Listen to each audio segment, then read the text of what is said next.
Hey guys, welcome to episode 5 of our weekly Super Smash Bros. Ultimate News Roundup, which means there's only 21 episodes left to go until the game's launch. As usual, we're joined by Derek, Ash, and John to go over all the updates from the Super Smash Bros. Blog and elsewhere from the past week. So let's get right to it. And unfortunately this week might have a new record in terms of having the least amount of new information possible, with really I think only one entirely new thing. But it's always still a good excuse to go over all the characters we haven't really discussed in depth, and that starts on Sunday, where we got a character overview for Marth, along with a new description that reads, Marth is an exceptional sword fighter with a long reach. He'll do the most damage with attacks using the tip of his sword, so spacing is an important factor. So yeah, Derek, you're obviously a big Fire Emblem guy, but I don't know if that translates to Smash, so how do you feel about Marth, of course, being back among the cast here? I mean, Marth is kind of the original Smasher when it comes to the series, because that's how I was introduced to Fire Emblem, is Marth being in Melee, as a lot of people were. And it was one of those things where I didn't quite get him at first, but once you got the idea of his spacing and how potent he was, I think he's still considered one of the best fighters in Melee. Mm-hmm. And they've kind of balanced him as time's gone on, so he's never been super good ever since then, but he's still fun to play as. But honestly, he's so traditional now that I've kind of migrated over to other Fire Emblem characters as time has gone on. But Marth is still great, and honestly, one of the coolest things that they've added to Marth is the fact that he finally has English voice acting, since, his game's actually been translated, and he's shown up in a lot of other games with an English voice actor, so that's a nice attention to detail. Yeah, I had the same kind of approach to Marth, back in Melee, where it really did feel like Fire Emblem was this mysterious, hands-off Japanese series that we would never see over here in the West, and of course, we eventually did, but yeah, I mean, Marth to me is the original Fire Emblem rep for Smash, of course along with Roy, but even more than Roy, it's Marth, and he's fairly strong in Smash 4. He's never been as untouchable as he was in Melee, like he's godlike in Melee, but he was still pretty, fairly strong in Smash 4, and that seems to be the case here. It is really cool to see that his Dancing Blade special comes out so much faster now, which seems to make it a lot better, and that of course does apply to Roy and Lucina as well. But yeah, it's great to see Marth. To me, he's part of Smash. You really can't have Smash without Marth, in my opinion, now. And really the only other thing I would say about Marth is that on the Japanese side of the Smash blog, there are these Japanese exclusive Today's Memory posts, which we have talked about in previous discussions. And I'm only bringing that up because Source Gaming translated this one as well.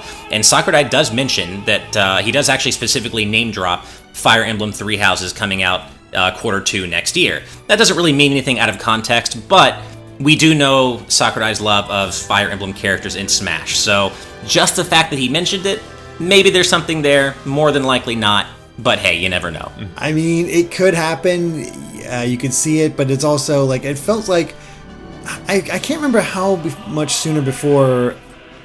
Actually, I guess since Corrin was DLC, it didn't matter much, so it's hard to say exactly. Maybe it's DLC in the future if they decide to go that route, but I don't think, when the game comes out, I don't think we'll have any characters from Three Houses at all. But as you said, the Dancing Blade being faster, that's really cool. They also said it's easier to unleash, which is good, because I remember in Melee, I had such a hard time getting that move to work, and it was not until Brawl and Wii U that I finally got the hang of it. You had to time it right. It was almost like a rhythm game, it felt like at points, or a rhythm-based move, where you had to time it just right to get all. I think there's, 4 stages to that attack? Yeah, I think so. Mm-hmm. Right. And I think if you ended on a down, you get that special, multi-jab, and I would always end his Dancing Blade on a down attack, just because he'd always do that cool combo at the end. I don't know if it's actually considered the best way to end it, technically, but it just looks the coolest, in my opinion. Mm-hmm. Mm-hmm. What do you think, John, about Marth being here? I mean, there's not a great deal really new about Marth. One thing I do like, though, is back in Smash 4, the effects they had on the hair was always a bit too shiny. I didn't like how Link looked, or how Marth looked in Smash 4. Whereas in Smash Ultimate, the hair looks far more natural. So that's one improvement that I'm liking a lot. But apart from that, Marth is still very much just the same Marth as from what I've seen so far, he appears to be the same character as Smash 4. more or less. Except he learned a new language, John. Jeez. Oh, well, yeah. I mean, yeah, that's hard to do. We can't underestimate that. In just 3 years, he became, or 4 years, he became fluent in English. You gotta give him some credit. So, Right. But it does appear, as you were kind of touching on, it does look like he has a brand new character model here. Which, I mean, it is very much, it is very similar to the original, but there are some nice new details here. Yeah, he looks better in a general sense. It's hard to point to any one thing besides his hair, which I do think that's a good point. His hair does look better and it isn't as shiny or as reflective as before, but he just looks better in a general sense, and he also looks slightly younger, like in the face. He just looks like I don't know, not like significantly, but it just looks like he looks slightly younger than he did in Smash Wii U. Well, you know who else I would say that might apply to? I would say that applies to our Day 2 update, being a character overview of Kirby. The description reads, Kirby's ability to copy other fighters is totally unique. While he is light and can be launched easily, he can also jump up to 5 times in the air, so he has a great recovery. Look for his new stone transformation, too. And we'll get to that, but I do just want to point out that Kirby is kind of great in that he almost always looks pretty much the same. They in the Brawl reveal trailer, they made a joke of this where every character got a massive upgrade and Kirby looked identical to how he did before. But here, even though it might still be the same basic model, due to the new lighting effects, I think he definitely looks a lot like almost fluffier, or what's the word I'm looking for, like a more vibrant look to him. It looks like fresh bubblegum. Yeah, exactly. Kind of does. It almost looks like, and this is weird to say this about Kirby because it's Kirby, but like it almost looks like his proportions have changed slightly, where his actual body is a little rounder or bigger compared to it relative to his feet. He just looks like he's been made a little bigger, and that could just be the perspective on the screenshot. But even in the key art though, like even in the official pose, he just looks a little fatter, I guess, is the way I would describe it. And he's probably not, but I just thought that was kind of interesting. Oh god, the food's catching up with him after all this time. Yeah, right? Yeah, I think Smash 4 had quite static lighting, so most characters kind of look the same at all times. But here in Smash Ultimate, Kirby has a lot more... there's more of an array to his pink colours. Like, it's not just one block colour of pink. You can kind of see he's kind of lighter. He sort of varies along the model now, kind of like how Bowser does too. So it's cool to see how he's sort of evolved graphically. He's gotten more pink over the years, somehow. Impressive.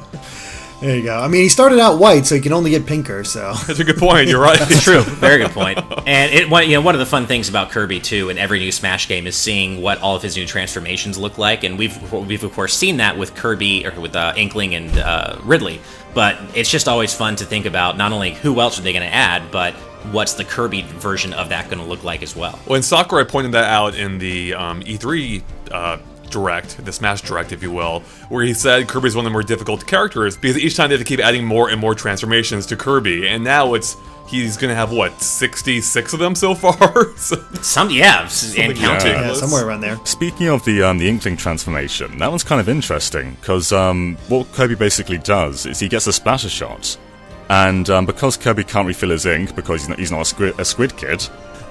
Basically, once his ink has ran out, he just loses the splatter shot. So that's like it's a transformation that runs out eventually, which is interesting. That is rare. Yeah, that is rare, and I wonder if it presented a balancing issue in testing, where if you have Inkling and Kirby running around doing increased damage by inking everything, I wonder if that just presented a problem. I mean, there's also the issue of what color ink Kirby shoots out. If it's the same color as the Inkling on the stage, you also lose track of whose is whose. And they fix that with the multiple colors. Every different Inkling costume has a different color of ink, so you never lose track of who's doing what. But that might not be the case with Kirby, but again, with limited ink, might not be as much of a problem. Right. Now, Kirby does seem to be, pretty similar to his past incarnations, as do most of the returning characters. But he does have one new feature, or maybe not a feature, but definitely a new Easter egg, if you will. And that's one of his stone transformations now, which, is always random exactly which form he takes. One of them this time, or a new one, is he will turn into a chest from Breath of the Wild. Which is such a random addition to me, because most of his stone transformations are based on Kirby things. Although he does have a Thwomp one as well, so I guess he's now referencing two of Nintendo's biggest properties with a Thwomp in Mario, and now the chest from Breath of the Wild. And I love too how in the trailer they presented it as almost a decoy type thing, and Link's briefly tricked by it. It's a chest, and then Kirby transforms out and beats the crap out of him. Yeah.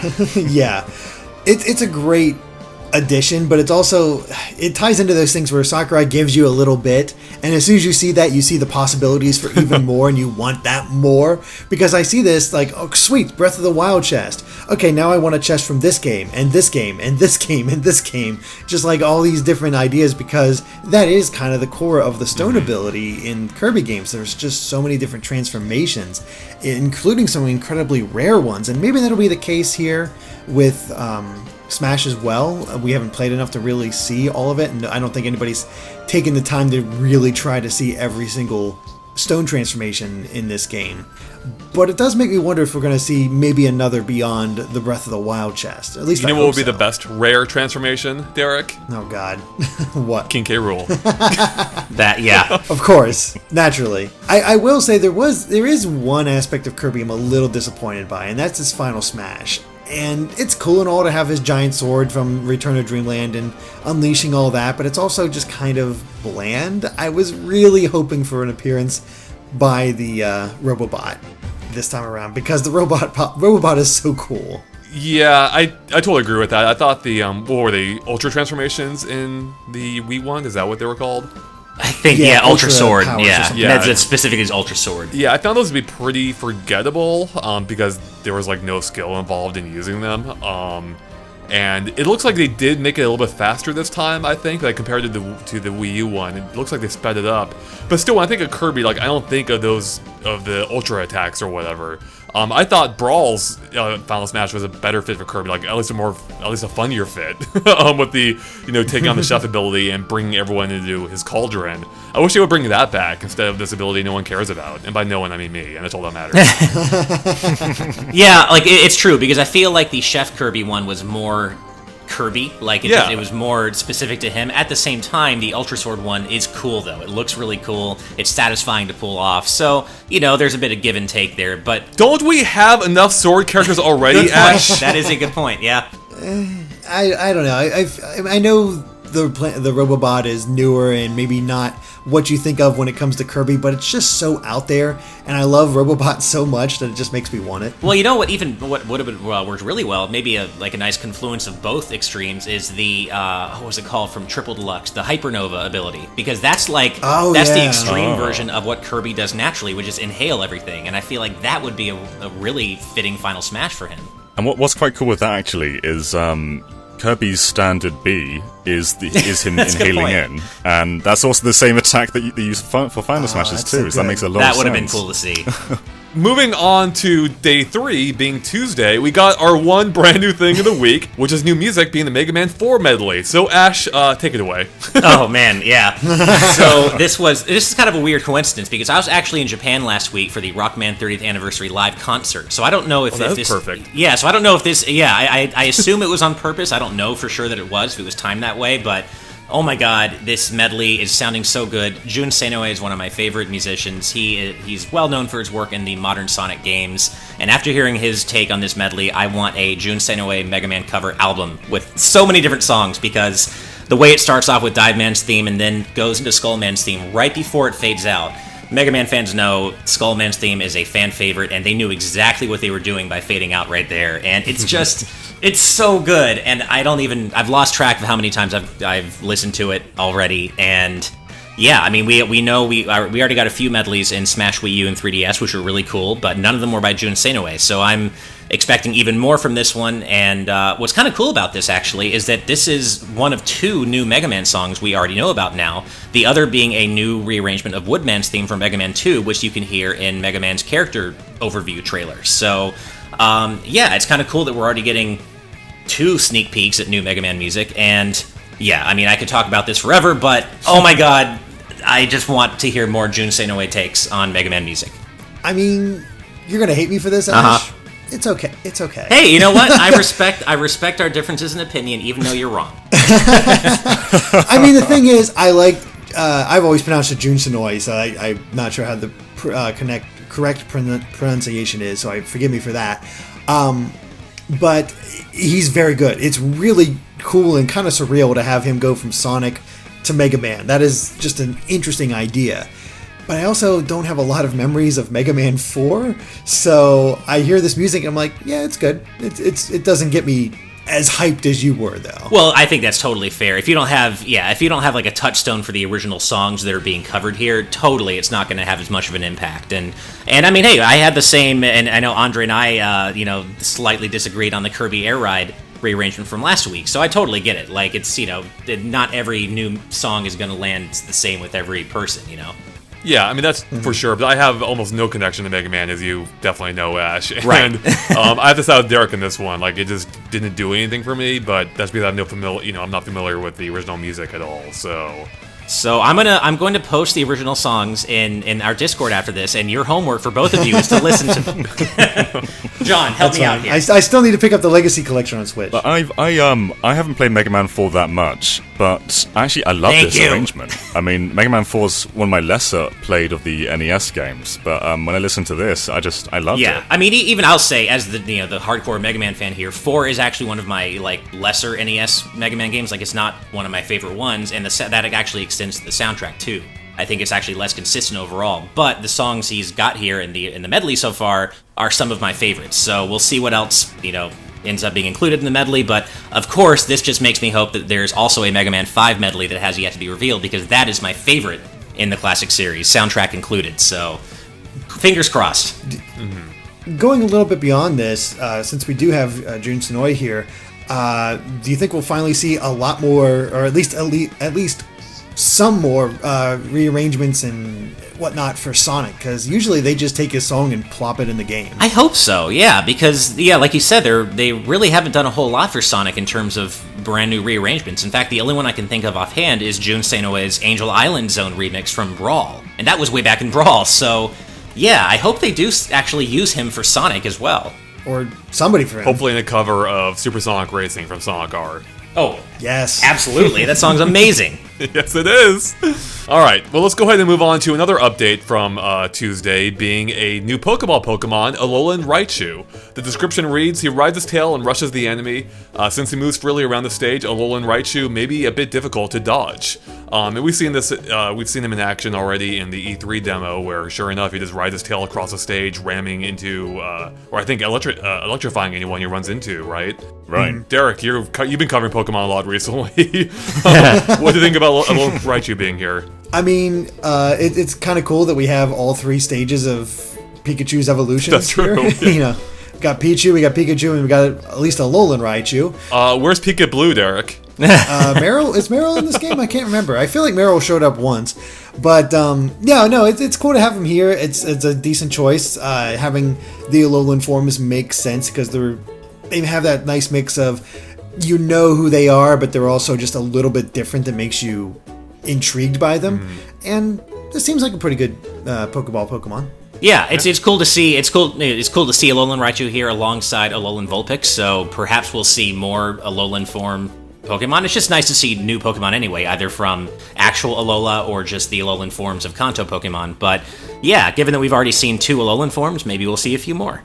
Is it weird though that Raichu got kind of screwed in this? Because as Derek mentioned, Pikachu and Pichu are both playable, but Raichu isn't. Unfortunately, nobody's ever cared about Raichu. I know. At least not as much as Pikachu. And Raichu's great. That's the sad thing. Yeah, Raichu's always gotten the short end of the stick just because, Pikachu just happens to be the face of the franchise. And well, even Pikachu doesn't want to be Raichu. He's like, hell no, keep that away from me. I don't want to turn into Raichu. Exactly, because no one thinks Raichu is as cool or as cute as Pikachu.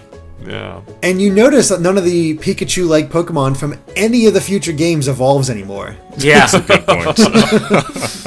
They realized what happened with Raichu. Was like, oh, crap. Poor Raichu. What's funny, too, is that, I feel, obviously, Pichu should be here because, everyone's coming back from past games, and Pichu's just kind of a fun, weird character to play as, but I feel like Raichu, just in a general sense, would be more rewarding and be really cool. For one, it wouldn't damage itself. Excuse me. For one, it wouldn't damage itself with every attack, and two, I just feel like it would be capable of cooler things. Obviously, it would be much slower than Pikachu, and, probably easier to hit, but I just feel like it would be more rewarding to play as Raichu than it is Pichu. We need our Dan Hibiki of the game.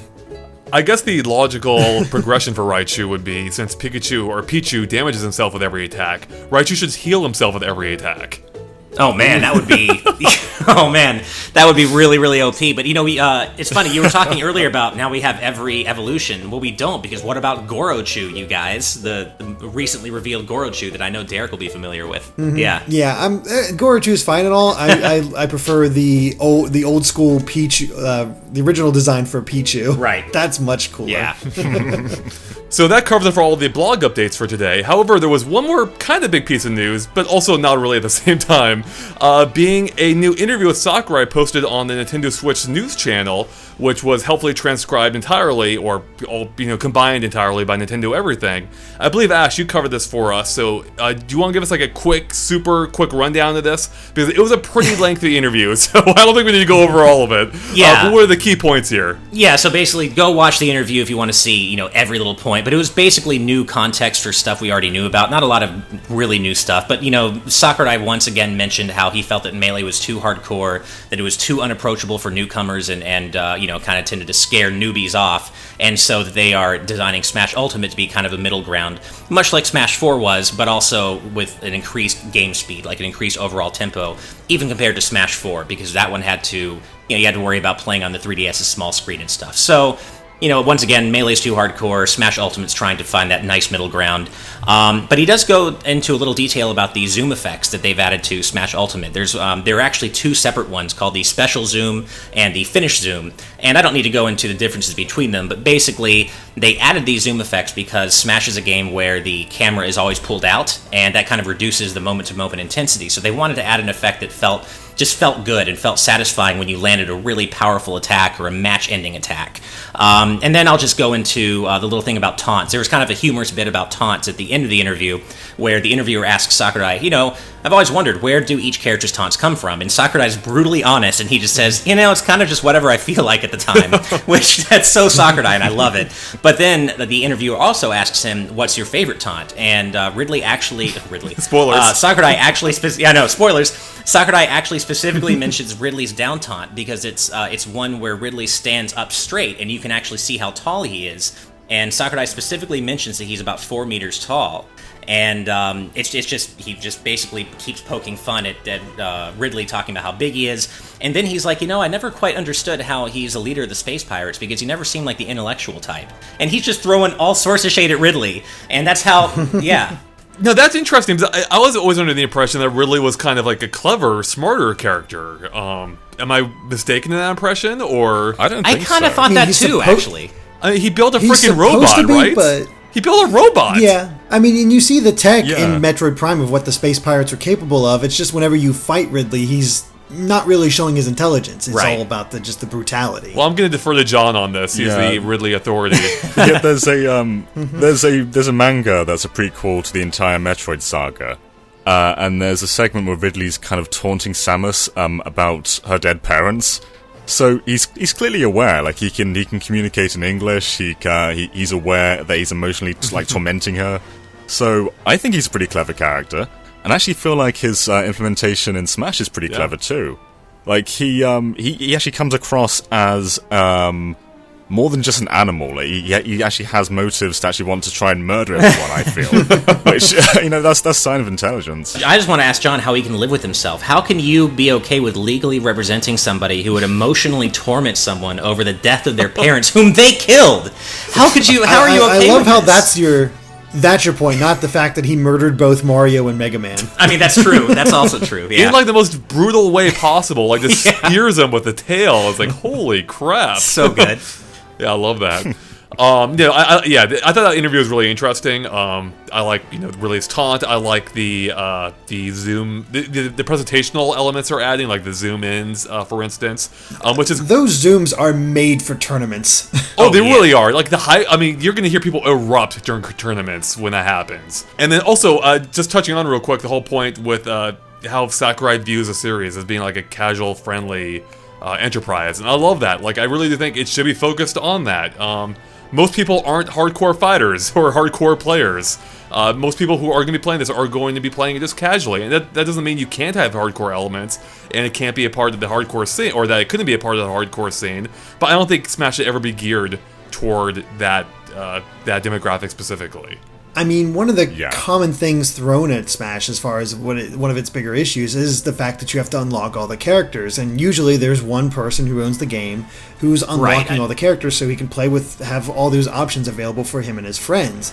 Unfortunately, because he was the one unlocking it all, he has the most experience with it, and he's just naturally going to be better. So that's, a bit of a problem with the Smash series as far as keeping everybody on a level playing field. Yeah, I do think Sakurai's thinking with Ultimate, as stated in the interview, which is, it can be whatever it wants. Smash can be played casually, or it can be played in a more hardcore way, but the beauty of it is that you can play however you want, and that's what he hopes people will do. And he may go on the record, saying that he, first and foremost, sees it as a casual game, and I think that's the way he should approach it, as you guys have been saying. I think the focus should be on casuals before the hardcore sect, because they're relatively minor in comparison. However, that's the beauty of it. You can play it however you want, and that's what Sakurai wants us to do. Yep, hence why they're adding a hazard toggle, which, thank God. So Yes. Yeah. Yeah, I feel like most people who buy Smash, they see like Mario and Pikachu on the box and just decide like that's going to be a fun game to play. They're not necessarily, huge Right. gamers. Yeah. Exactly. All right, well, let's go ahead and move on to day 4, being Wednesday, where in what seems to be a theme for the week, we get a character overview for Mega Man. The description reads, Mega Man's standard and special moves use weapons copied from the bosses he's fought throughout the Mega Man series, so he has more projectiles than any other fighter. His Final Smash now features Pro Man and Bass. Now, Ash, a little birdie told me that you're not completely happy with this change or these additions to his Final Smash, so could you tell us why? Yeah, I mean, let me just qualify that. I'm not upset. I'm not one of those angry internet like, oh, I'm mad. I'm just like, before, I mean, look, the Final Smash's name is called Mega Legends. Proto Man and Bass, by definition, are not that. They aren't Mega Men. They're Proto Man and Bass are not one of the Mega Man iterations. So, yes, from my hardcore fan perspective, do I feel like that kind of ruins the theming? Yes, but I'm not like on Resetera going, I'm so mad at Sakurai that he added. It's cool for the fan service element, and I get that is the most important element. So it's cool to see them there. I just think it kind of ruins the theming of them being Mega Legends. You know what you should be more mad about? The What? fact that Proto Man and Bass's models seem better than Mega Man's. Oh! You think so? I actually didn't get that. Here's the thing with me. I think those two look a lot better, like more like in line with the artwork you typically see of them. The Mega Man, again, it is so cool how he is. Basically, this is the NES Mega Man just made into 3D. Same dimensions, same jump, same animations, really well done. I just don't like the look. I think it's too robotic, and I know Mega Man has so much more He personality. is a robot. And no, exactly, but he actually has personality, Yeah. and that never comes through. Take a look at any of the still screens from the NES stories, and he has like emotions and whatnot, and you get none of that with this model. And yet, I took a look at the Final Smash and paused it and looked at Proto Man and Bass, and they felt like they matched a little better. They had the same emotion along with all the other Mega Men. No, I know what you're talking about. And I've actually talked about in prior discussions how I was really hoping they would update Mega Man's model to match his Mega Man 11 look, because I agree. Like, even though they match his NES sprite really well, I've always been a bigger fan of the way it's kind of like taller, leaner, slightly more anime look from like the later games in the series, like 7, 8, and 11. So I kind of wish they had done that as well. But in terms of what Sakurai was going for, in terms of recreating that NES sprite in that kind of more squat style, it does look good. It looks really good, and for that purpose. But I do agree with you, Derek. Like, I do kind of wish they had gone for that taller, leaner take on Mega Man from later in the series. Totally. It's interesting that one of your issues, Derek, was that Mega Man looks robotic, because if anything, I think in Ultimate he looks even more robotic than usual. Yeah. Like, his textures look a bit sleeker, a little bit harder almost, and he's a bit more, there's more reflections going on in his helmet and aspects like that. He just looks more like a robot than usual. Yeah, and you definitely get that impression from the various lines on his boots and like his wrists, and he definitely has those kind of robotic elements to him, but I think you can definitely strike a nice balance between having that look, and I think the main part, as Derek was saying, and I agree with him, is that his facial animations just look too blank a lot of the time. He looks like he doesn't have an emotional range, and we know that the character does. He does. So, he smiles and he'll grimace when he gets hit, but I do wish he looked a little less blank-faced a lot of the time, and I think that's basically what your main criticism is, right, Derek? Yeah, pretty much. Yeah. Especially since they did make a point of like saying, look how much more emotion they have when they take those hits. Look at Donkey Kong. Yeah, he didn't do anything for Mega Man though. Yeah, well, we haven't seen too much yet. Maybe they might actually add more emotional, range for him and his facial expressions. But yeah, I do. Of course, I'm happy that he's here at all. But yeah, I mean, I wish he was based on the slightly taller, sleeker look from later in the series for sure. Yeah. One aspect I like quite a lot, actually, is the leaf shield looks a little bit better this time. If you watch the trailer, it seems to do a bit more damage, seems to knock players back a little bit more, whereas in Smash 4, it was kind of useless.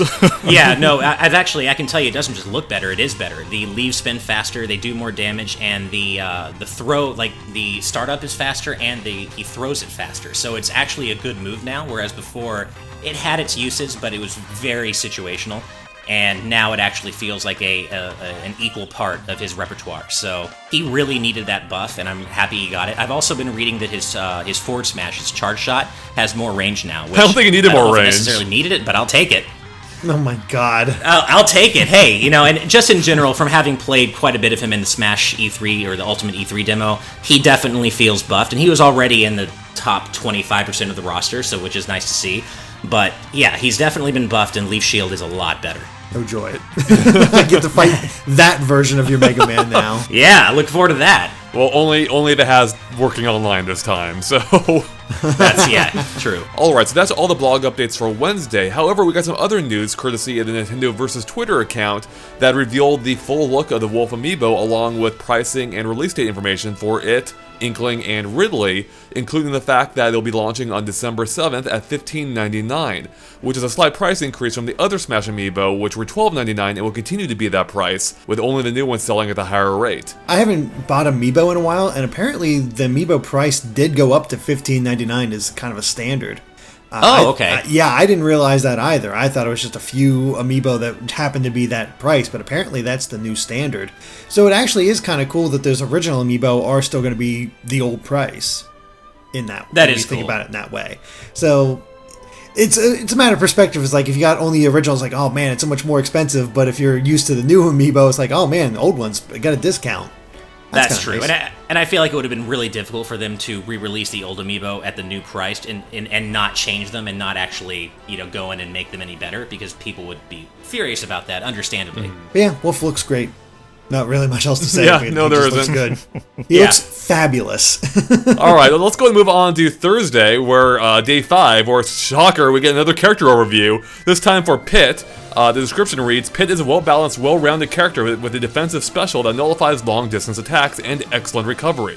He's a great choice for new players.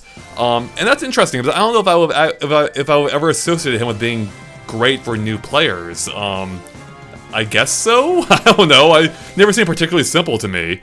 I guess it's the jumps, he's a good player for recovery. I guess that'd be it, yeah. Well, and he's got 2 different reflect attacks, so I think it's just the fact that he's got so many options at any given moment. He's got multiple jumps, he's got a great recovery, although it does leave him really vulnerable upon landing. But he's got 2 different reflects. I don't know, but I never considered those like an easy maneuver to pull off. Yeah. And then also his arrow moves, you can steer as well, which is something again I wouldn't think is particularly noob friendly. So I don't know if I agree with the description here on him being a friendly character for newcomers. I think it's one of those things where he might be good in the sense that he'll teach them a few, more advanced maneuvers while still being relatively simple to use in a most basic way. I don't know, I actually have kind of always viewed him as a beginner-friendly character, much in the way that Mario is, in that he's well-balanced, he doesn't do any one thing incredibly well, he's just kind of good across the board, and he has a lot of different options. He's got a ranged option, he's got up-close options, he's got, combo lock options, he's just got a lot of things he can do at any given moment, even if he doesn't necessarily excel at it extremely well at any one thing. You know what you can't do? That's glide from Smash Brothers Brawl. That's true. And I will say this, he's got a new Final Smash that I actually think is a downgrade. I'm actually not happy with his new Final Smash, which is the Lightning Chariot from Kid Icarus Uprising, and it replaced the 3 Sacred Treasures, which... that was more unique. The Lightning Chariot is basically the Dragoon item, but it's his Final Smash instead. And... 3 Sacred Treasures already was a cutscene canned special attack, and I feel like they could have just sped that up and kept it in, instead of just giving him what's essentially the Dragoon. Dark Pit didn't even use the 3 Sacred Treasures. He had his own unique Final Smash, which I think was just a basic shot type thing. Quote unquote unique. It basically is just the light arrow again. It's like Zelda and Sheik's, yeah. So, yeah, it is a little disappointing because it was kind of cool, and it calls back to the original. Yeah, it calls back to the original. It's kind of a cool, like, mix of both the original and the Kid Icarus Uprising take on those treasures, and I don't know, it was just something that was more uniquely Pit, and now it's just like, well, okay, you've got the Dragoon, it just looks different. Yeah, I can see that. One thing I will say about Pit is looking at the difference between his Wii U model and his Switch model is that the rings he wears around his wrists, they have a really cool glow effect to them, and they just look cooler in general. Like, I kind of feel like Pit's similar to Marth in that he just kind of looks better in a broad sense and not any one specific thing, but the rings he wears on his wrists look really cool. Mm-hmm. Again, with Marth and Pit, the hair looks a lot better too. In Smash for Wii U, it's quite a block colour, whereas in Smash Ultimate, there's a lot more detail going on. Right. I still think back to the time, like, when Pit was just a trophy in Melee, and that design they had, like, Pit has benefited from a redesign so much. He needed it so badly, yeah. Pit in Melee looks a lot like the mailman in Twilight Princess. Wow, that's true. A little bit. That's amazing. Yeah, he really does. I mean, Marth has seen that same kind of improvement as well. Look at Marth's original artwork from the first Fire Emblem, and look at his design now, and it's night and day. Mm-hmm. And with that, we're at the end of the week, guys, but we're not done yet, because we still have to answer our weekly Patreon question, in which we answer one of the questions from one of our lovely patrons every week. If you want to submit your own questions for next week, you can by supporting us for just $1 on Patreon. There is a link to it in the description below. Otherwise, let's get right to this week's question, which comes to us by way of Toon Yoshi, who asks, "Hey guys, since only the original N64 roster will be the starting characters for Smash Ultimate, I want to know, 1, how do you feel about that? And 2, what do you think will be the method for unlocking the rest of the roster? For example, will it be specific criteria for each character, like a new character every 10 matches, or even unlocking them through a story mode, or all of the above? Just curious as to what your thoughts and opinions are, and as always, stay awesome and fresh." Hey John, so what do you think about this? Do you have any ideas or hopes for how you might unlock characters in Smash Ultimate? Yeah, so we still don't really know if there's a single player yet, so I won't address that at the moment. But what I would like to see is, because there are so many characters to unlock, maybe having event matches, but every single event, like every single one, gives you a character. Because usually we have, like, every 5 or so you get a character. Right. But because there's, like, 50 characters to unlock now? Mm-hmm. Or more than that, like 60 or something.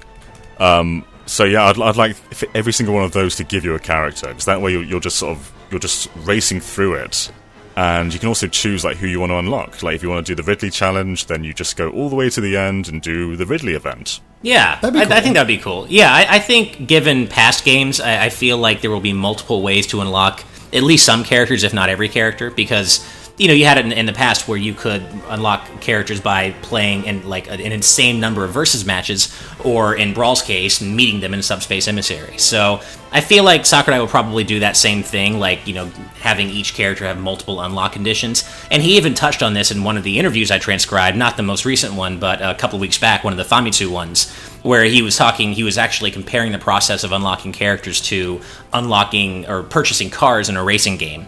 And he was talking about how he doesn't think most gamers will ever be able to purchase all the cars in a racing game because it requires so much time and grinding, and that he specifically wants to avoid that. So he's like, don't worry, yes, you're going to start with the original roster, but we're actively thinking of ways not to make it too difficult to unlock everyone. So, and I'm a fan of the unlock process, honestly. I love seeing the character select screen fill out. I have never been a big fan of having all the characters from the get-go. I understand the argument for it, and I do think there should maybe be like a tournament cheat code that you can enter, that you can have everything, I guess, and let people who want that use it, I guess. But I don't know, I like the unlock process. I like seeing each new square added to the roster. It's exciting. I don't care much about it, because, after that first day, then you have the full roster already, and the game is no less fun after that, to me, than before I had all the characters. And plus, it does add the hassle, as you mentioned, like with tournaments, or going to a friend's house that doesn't have all the characters. So yeah, at the least, I wish they had an unlock code across the entire Smash line. We're gonna unlock everything at once.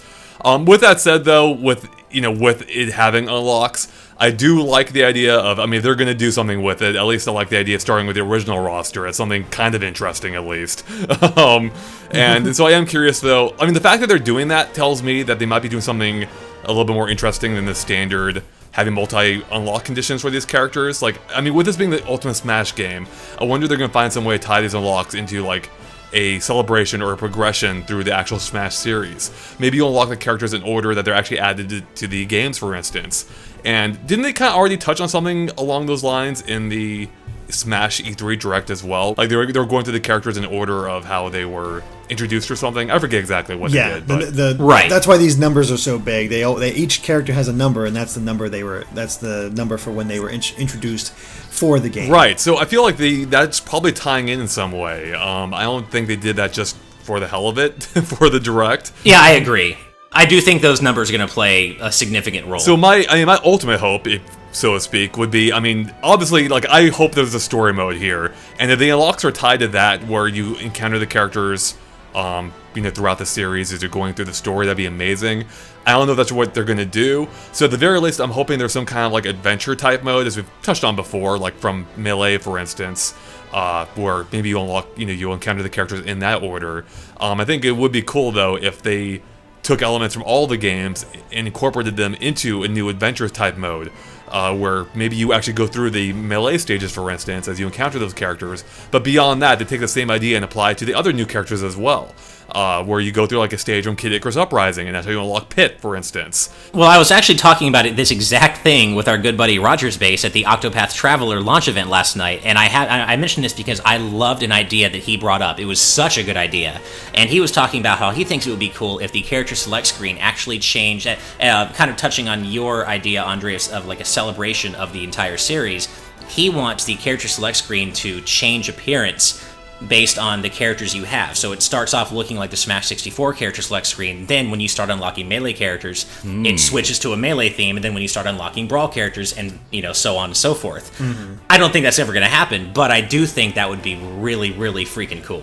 Now, that'd be awesome, especially if they had the music, how Smash 64 had no music. It just had weird, like, pipe dripping sound effects.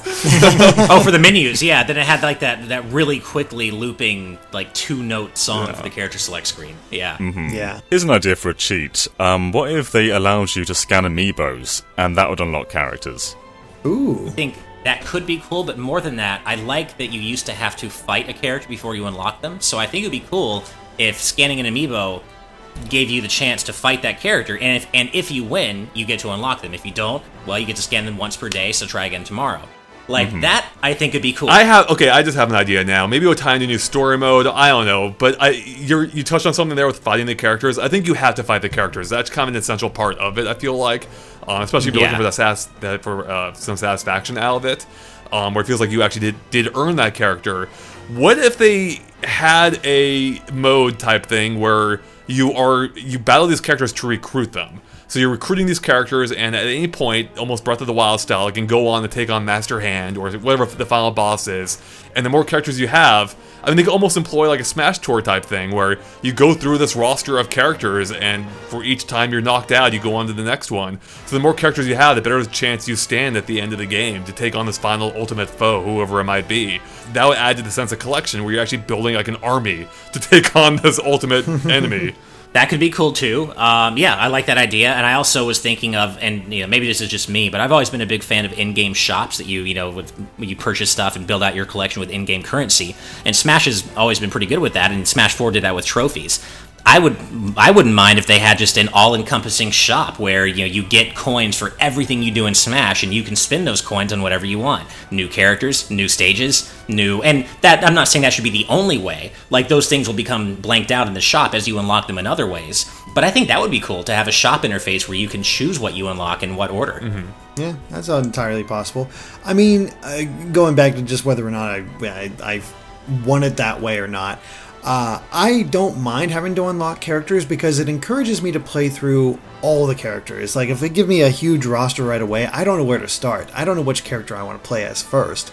And I don't feel like I learn the characters that well, but through the process of unlocking, I do slowly get to play with each of the characters and learn them and know how I feel about them. And I feel that's why I'm kind of okay with unlocking characters as time goes on. It's not always the case, but especially, if you lose your save file, like, oh god, to do it all over again. So there should be a faster way to do it. As far as ideas for how they could handle the unlocking, maybe they have, let's leap off of John's event mode idea. Rather than unlocking with each one, maybe have some challenges based around 64 to start out with, where you get to see all those characters, the 64 characters, and then you go into Melee, and after you beat all the event mode matches for Melee characters, you unlock the entire Melee roster, and so forth with Brawl and whatnot. So that way you get these huge chunks of characters at a time, rather than just one at a time. Sure. There's so many different ways they could handle this. Yeah. It's almost a shame there's no Resident Evil presence in Smash, because that joke almost sells itself with a Master of Unlocking. Like that you could easily get that in there somewhere. That's Master of Unlocking taking on Master Hand. Exactly. Yeah, I don't know. I think they are going to do something interesting with it. They've hinted at that, of course, but I think it is going to tie into some way into the series, the Smash Brothers series, because I don't think. It's not. The fact that they made it explicitly start off with the starting roster of the original game, I think it's hinting at something greater for this process. So, I'm excited to see what form that takes exactly. I do wonder. I don't know if they've specified yet, but I do wonder if they mean, or Sakurai means, the original roster as in the original 8 characters, or the original 8 plus the 4 unlocks in Smash 64. So the original 12. I think he said. Oh man, I want to say he said 12, but I could be mistaken on that. Yeah, it'll obviously be one or the other. I thought 12 as well. I think it would be actually kind of cooler if you started with the original 8. I kind of think so too. Like even having just the basics, like you're even unlocking Captain Falcon and Ness and Jigglypuff, like that would be, and Luigi of all characters. So I think that would be pretty cool. If they're going to go that route, I think just going all in and having it start with the original 8 rather than 12 would be the way to go. What if it's something super lame where they just bring back that box breaking mode from Wii U and they're just randomly hidden in boxes? Oh God! Please no. What I do hope, I know it's not going to happen with a roster of like 60 million characters, but I would love to see character specific break the targets come back. I know it's not going to happen, but that was such a cool component of Melee, having every character have their own course that is reliant on their own moves and their own capabilities. And board the platforms. Exactly. Although I don't think that stage changed depending on character. Actually, I think it was always the same. It was just targets, but then Brawl had the 5 difficulty settings across the entire roster, and it was just so much less fun. All right, any final thoughts, guys? It's all downhill from here because they've already profiled the most important character in the game. So you knew I had to get something in there about it. Yep, and that definitely brings us to the end of this discussion. So, thank you guys for watching. If you like our discussion, make sure to like and follow us on Facebook and Twitter at GameXplain to keep up to date on everything we post. And of course, stay tuned to GameXplain for lots more on Super Smash Bros. Ultimate, including our weekly discussions and everything else that might come out about this game as well. We'll catch you later. Bye.